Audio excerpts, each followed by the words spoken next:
sekilas tentang tren kopi susu kekinian. Tren bergeser meski kopi tetaplah selalu jaya.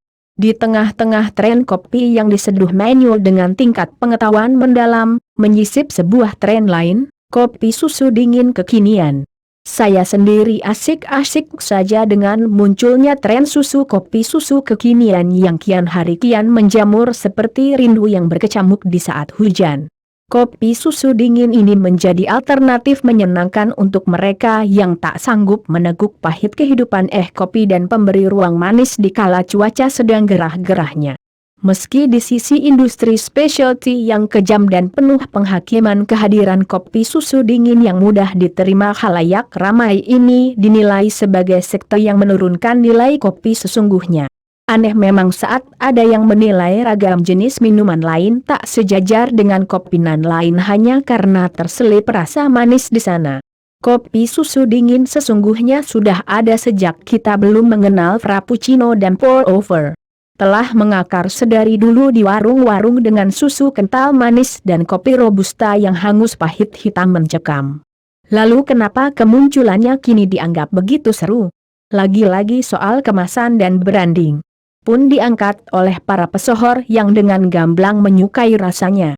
Jadi kopi susu dingin berkibar-kibar gaungnya di tengah kopi spesialty yang begitu harum di jagat industri kopi kita.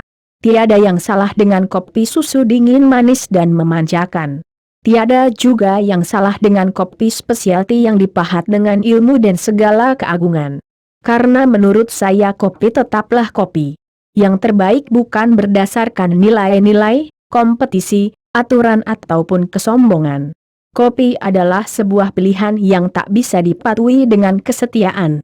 Karena sekalipun manusia macam saya kerap seduh kopi manual dengan metode yang membuat ibu saya sakit kepala, suatu waktu saya juga merindu kopi dingin manis yang penuh kalori itu. Pun di hari yang lain saya mencandu espresso yang pahitnya membuat semangat terpacu. Dan siapa tahu besok lusa saya malah duduk manis di gerai Starbucks sambil menyedot frappuccino cara penuh whipped cream ukuran grande. Jadi apa kesimpulan saya tentang tren kopi susu dingin ini? Sama seperti tren kopi lainnya, nikmati saja gelombangnya. Di mana arusnya berjalan disitulah kita berenang. Di mana hilirnya terhenti, disitulah kita menikmati tren lainnya yang tak tertebak ini. Tapi sepertinya tren ini masih akan panjang selama rasanya tetap mampu mengademkan segala panas perasaan. Salam seruput dan kalau boleh tahu suka kopi susu dingin merek apa? Apakah kopi susu kekinian baik untukmu? Enak, murah dan bertebaran di mana-mana adalah 3 alasan sederhana kenapa tren kopi susu kekinian belum surut juga riaknya. Namun apakah minuman kopi jenis ini baik untuk kesehatan? Saya sendiri adalah penikmat kopi segala menu. Dengan kata lain saya tak menolak jika disuguhkan aneka menu kopi mulai dari yang polos hitam dan pahit hingga manis dengan ragam rasa.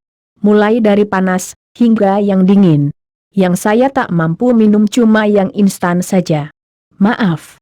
Sesekali saya juga mau menikmati kopi susu kekinian yang muncul dalam ragam kemasan yang menggoda. Meski sama-sama kopi susu kekinian, rasa dan aroma mereka sungguh beragam. Dan sayangnya tidak semua kopi jenis ini bisa diterima tubuh saya. Setelah saya diskusikan perihal ini kepada ahlinya, kopi susu kekinian tidak 100% baik untuk tubuhmu. Sama seperti memilih kopi Arabica dan Robusta, memilih kopi susu kekinian juga begitu. Kopi susu jenis ini menggunakan beragam jenis bahan. Ada yang susu murni, ada yang SKM, pun ada yang kita tidak paham ada apa di dalamnya namun rasanya enak saja. Harus diketahui segala jenis bahan baku yang artifisial tentu tidak baik untuk tubuh. Pun segala bahan yang terlampau manis, juga tak baik bagi pengonsumsinya. Tingginya konsumsi kopi susu kekinian memengaruhi kesehatan khususnya para milenial. Sama seperti tingginya konsumsi bubble tea yang sedikit banyak mencemaskan, eksistensi kopi susu kekinian juga sama pengaruhnya. Lalu apakah kita benar-benar harus menjauhi kopi susu kekinian ini? Oh tentu saja tidak. Hanya saja saya menyarankan untuk sedikit lebih peduli dengan apa yang masuk ke tubuhmu. Segala yang enak belum tentu baik, kawan. Dan segala yang terlalu murah harganya harusnya kamu pertanyakan. Jika selama ini kamu memesan kopi susu kekinian secara online, mari sesekali mampir ke gerainya. Tanyakan komposisi apa saja yang ada di dalam secangkir kopi ini. Menikmati sesuatu yang kita sendiri tidak tahu apa di dalamnya bukanlah suatu pilihan yang cerdas. Karena kawan, tubuhmu adalah laboratorium tempat segala yang masuk bereaksi dengan ajaib. Syukur jika bereaksi baik, jika buruk, siapa yang susah? Sekali lagi mari konsumsi kopi dengan cara yang cerdas.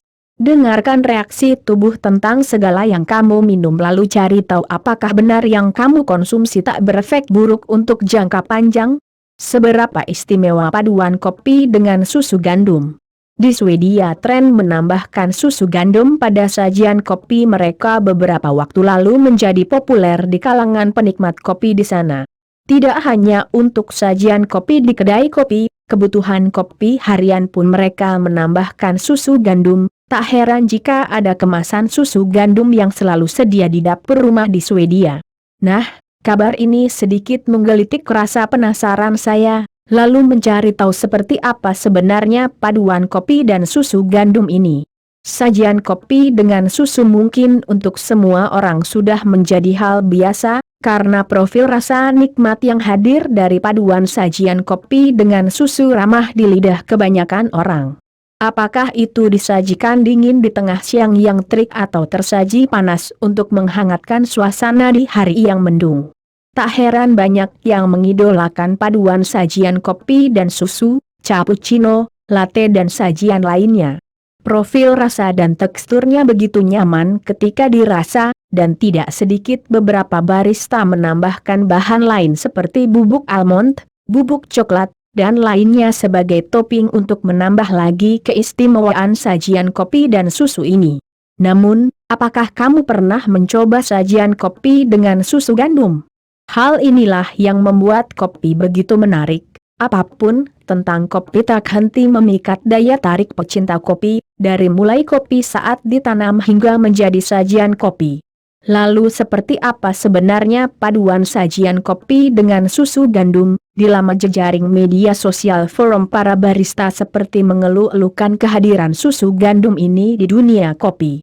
Pasalnya, buat mereka yang ingin mencari alternatif susu untuk sajian latte art, ternyata tekstur susu gandum mendekati tekstur susu biasanya. Sehingga latte art yang disajikan tidak terlalu jauh berbeda dari latte art yang disajikan dengan susu pada umumnya.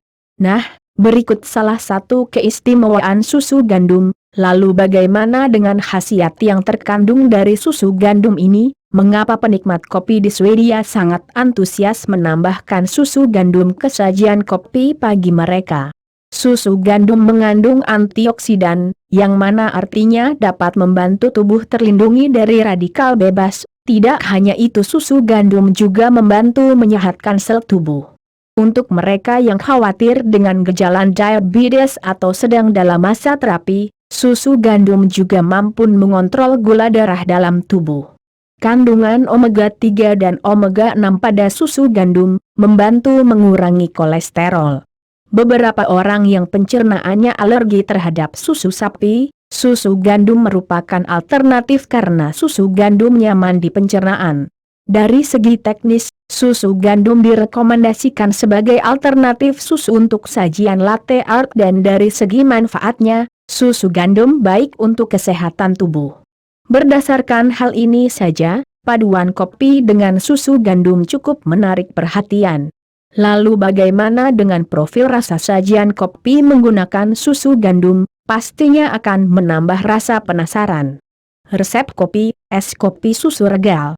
Menu kopi es kopi susu regal tampaknya sedang beredar di mana-mana. Kami pun ikut mencicipinya dan berniat ingin mencoba resepnya sendiri. Tren kopi kekinian memang ada-ada saja. Setelah heboh dengan kopi susu, kopi pandan dan kopi-kopi lainnya, kini muncul lagi menu es kopi susu regal.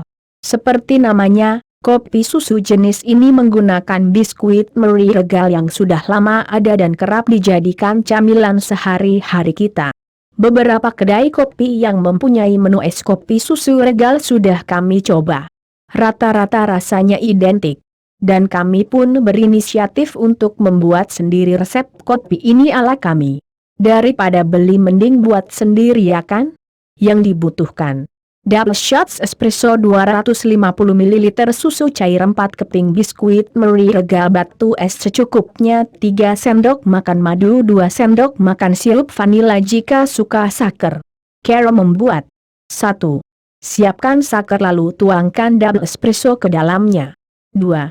Tambahkan susu cair, batu es, madu, sirup vanila dan terakhir ambil 3 keping biskuit Marie Regal dan hancurkan. 3. Shake hingga semuanya tercampur rata. 4. Tuangkan di cangkir saji. 5. Tambahkan sisa biskuit Marie Regal sebagai toppingnya. 6. Nikmat es kopi susu Regal ala Oten Coffee.